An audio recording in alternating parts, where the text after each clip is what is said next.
제 이름은 정호라고 합니다. 올해로 62이 되었고 평생 공기업에서 일하다 정년퇴직을 했습니다. 사람들은 퇴직하면 이제 편하게 살 거라고 부러워했지만 저에게는 그것이 시작이자 고통의 문이 열리게 될 줄은 그땐 몰랐습니다. 정호님, 드디어 자유입니다. 이제 인생을 즐기면서 사세요. 퇴직식 날 동료들이 건네던 축하 인사가 아직도 귀에 생생합니다. 저는 30년 넘게 모아둔 퇴직금 3억 원과 연금이 있으니 아내와 함께 노후를 넉넉히 살 수 있으리라 생각했습니다. 그 전에 딱 3초면 됩니다. 구독과 좋아요 부탁드립니다. 저에겐 만수라는 친구가 있습니다. 만수는 저와 고등학교 동창이자 40년 넘게 알고 지낸 사이였습니다. 그는 항상 입버릇처럼 말하곤 했습니다. 정호야, 돈을 은행에 넣어두기만 하면, 돈이 썩어 내가 하는 사업에 투자하면 2배는 벌 수 있어. 너도 편하게 살 수 있어. 처음엔 대수롭지 않게 넘겼습니다. 그런데 이상하게도 퇴직한 뒤 집에 가만히 있으니 불안하더군요. 아내는 등산이나 여행 다니며 쉬라고 했지만 제 마음 한편엔 그래도 돈을 좀 불려야 하지 않을까? 하는 욕심이 고개를 들었습니다. 그렇게 저는 만수의 사업 얘기에 귀를 기울이기 시작했습니다. 그는 수산물 유통업을 한다며 여러 서류를 보여주었고 실제 거래처 사람들을 만나는 자리에 데려가기도 했습니다. 나름대로 사업을 잘하고 있는 것 같더군요. 정호야, 내가 투자하면 내가 확실히 1년 안에 투자금을 2배로 만들어줄게. 수익금을 매달 정산해서 배당금을 통장으로 넣어줄 거다. 매월 약 2% 정도의 수익금이 배당으로 입금될 거야. 그리고 연말에 1년 정산을 해서 최종적으로 수익금을 모두 지급할 거다. 어떠냐? 기가 막힌 투자 아니냐? 내 친구인 내가 설마 사기치겠냐? 조금 망설여지긴 했으나 은행에 예금으로 넣어두는 것보다는 확실히 돈을 더 불릴 수 있겠다는 생각과 설마 친구가 나를 속일 리 없다는 믿음에 저는 퇴직금 중 1억을 그에게 맡겼습니다. 그리고 한 달이 지나 25일이 되니 정말로 통장에 200만 원이 배당금으로 들어오더군요. 아내는 이거 진짜 괜찮은 거 아냐? 하며 웃으며 기뻐했고 저도 안심이 되고 기분이 좋더군요. 그렇게 다음 달이 되니 역시 200만 원이 또 통장으로 들어오더군요. 저는 다시 1억을 더 만수에게 맡겼습니다.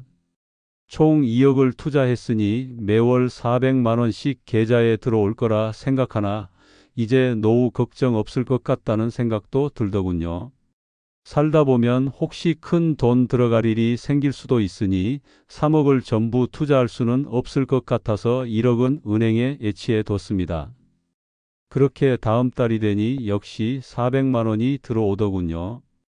아내와 함께 외식도 하고 필요한 것도 사고 가까운 곳으로 여행도 가고 그렇게 즐거운 나날을 보내고 있었습니다.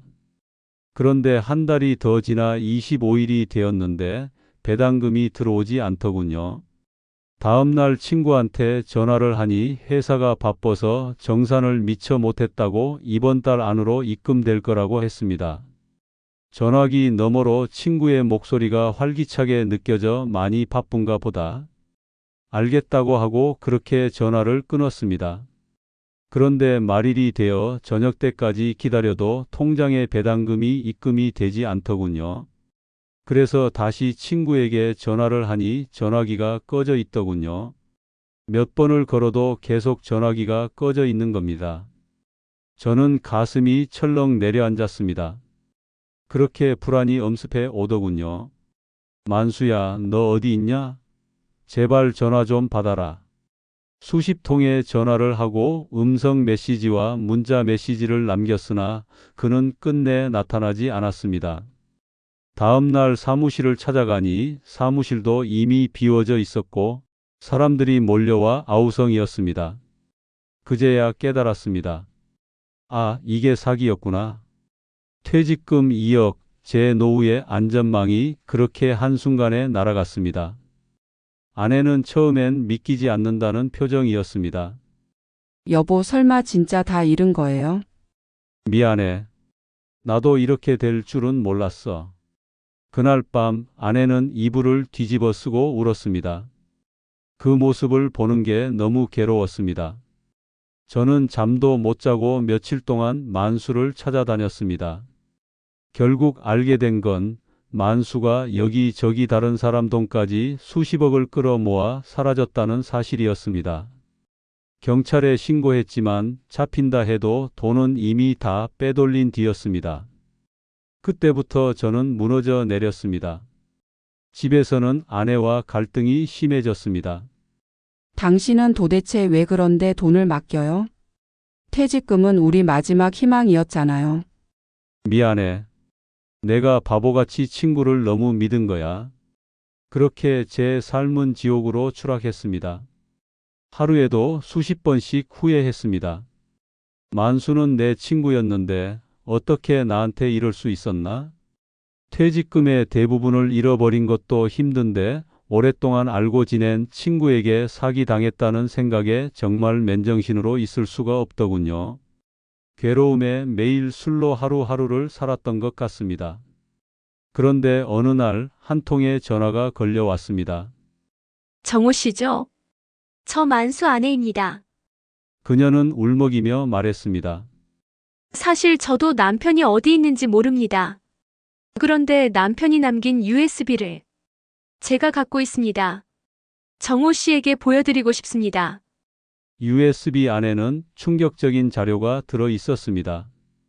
만수가 투자자들을 속여 돈을 빼돌린 계좌 내역과 그 돈이 흘러 들어간 사람들의 명단이 적혀 있었습니다.